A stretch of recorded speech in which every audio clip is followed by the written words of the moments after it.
Man ansari ilallah. And then the agreement to be concluded is the agreement of bay'ah. There's no basis of organization except bay'ah in the Quran, in the whole of the Sunnah, in the whole of the Hadith, in the whole of Muslim history. The Prophet took bay'ah, then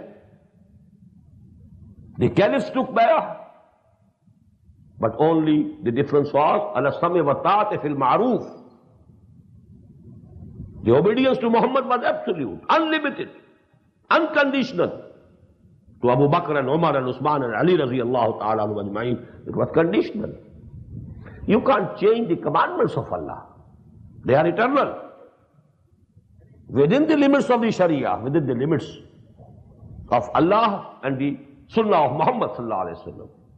Whatever you would command, we shall obey. And this we have adopted in Tanzeem-e-Islami as the basis of Tanzeem-e-Islami.